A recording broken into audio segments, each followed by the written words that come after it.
नमस्कार, मैं Deepak Sharma Balkrishna educational academy से। हमने इससे पहले वाले वीडियो पे बात की थी व्याकरण पे। और व्याकरण के 3 प्रमुख अंग हैं: वर्ण विचार, शब्द विचार और वाक्य विचार। तो आज हम वर्ण विचार पे बात करेंगे। वर्ण, व्यंजन, व्यंजनों की संख्या और उच्चारण स्थान पे।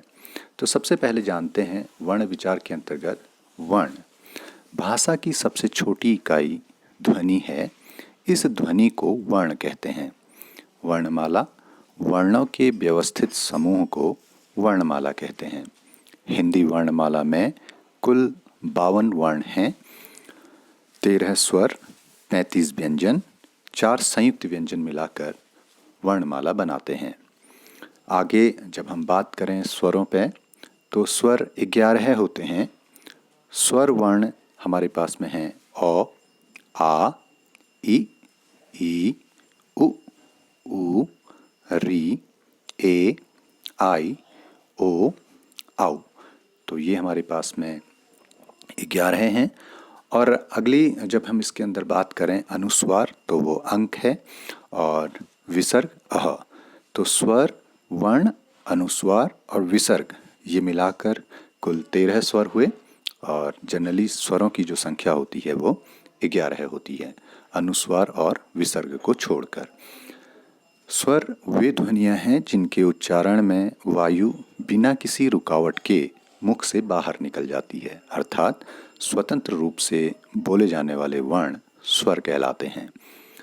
स्वरों का जो वर्गीकरण किया गया है, तो नंबर 1 पे जो रखा हुआ है वो हमारे पास में है ह्रस्व स्वर। जिन स्वरों के उच्चारण में कम समय लगता है उन्हें ह्रस्व स्वर कहते हैं। और ह्रस्व स्वरों की संख्या 4 होती है। वो हैं अ, इ, उ, री। इसी तरीके से स्वरों के वर्गीकरण में दूसरे नंबर पे रखा हुआ है दीर्घ स्वर को। जिन स्वरों के उच्चारण में ह्रस्व स्वर से अधिक समय लगता है उन्हें दीर्घ स्वर कहते हैं। और दीर्घ स्वरों की जो संख्या है वो 7 होती है। आ, ई, उ, ए, आई, ओ, औ। स्वरों के वर्गीकरण में अगली हम जब बात करें तो तीसरे नंबर पे प्लुत स्वर को रखा गया है।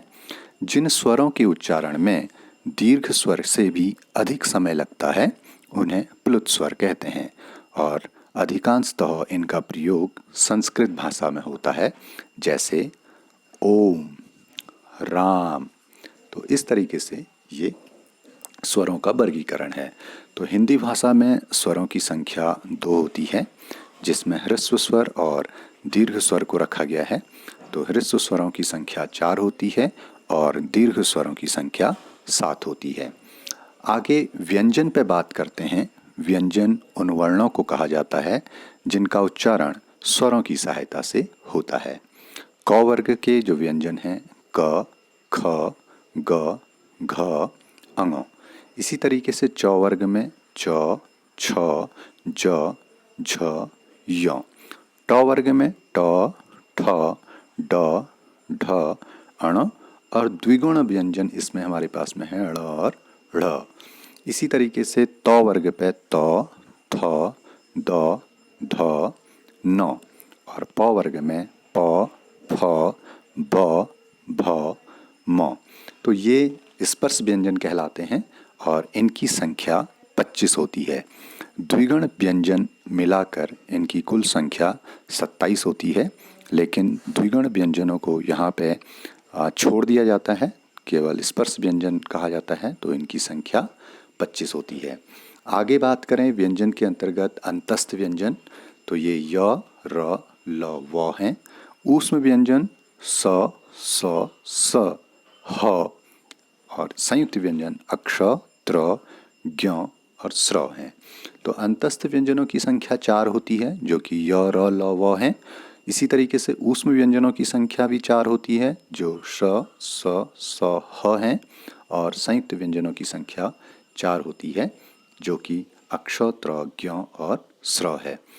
उच्चारण स्थान और व्यंजन की जब हम बात करें कि किस व्यंजन का उच्चारण स्थान कौन सा होगा, तो कंठ से गले से जिनका उच्चारण होता है वो हैं क, ख, ग, घ, अंग।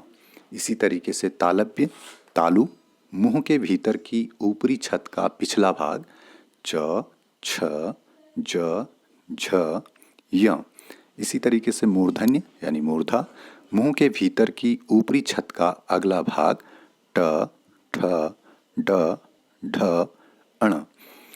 दंत्य, दांतों की सहायता से जिनका उच्चारण होता है त, थ, द, ध, न।